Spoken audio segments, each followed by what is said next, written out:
So good morning, ayan. Good morning sa inyo dyan. So nandito tayo ngayon sa may puno ng manggahan natin. So ayan, ang daming bulaklak to.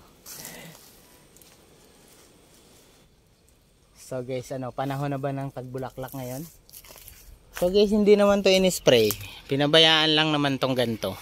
So kusa rin talagang namumulaklak yung ganito pag sa panahon Kasi yung iba kahit hindi panahon ang tawag dito, pwede mong i-spray, pero ito kusa lang siya.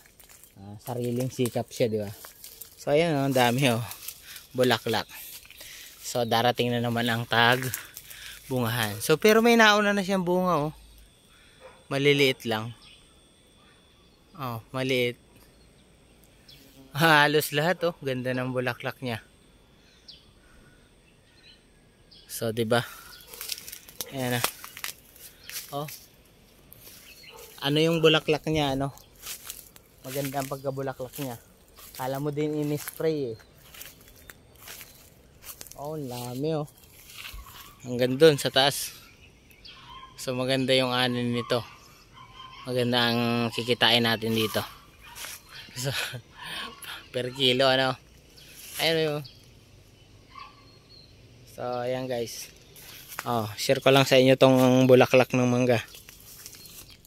So tanong ko lang doon sa may mga alam, panahon ba ngayon ng tagmanggahan na yung bulaklak?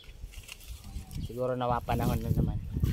Hindi ko alam limot ko na So, ayan tingnan nyo naman daming bulaklak.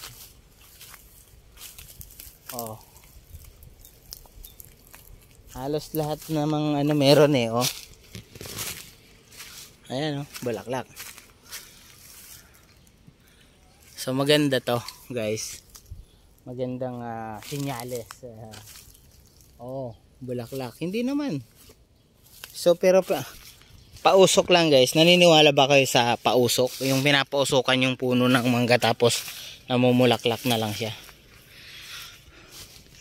So ayan, siguro panahon na talaga ngayon. Panahon na ng bulaklak. So ito ang dami.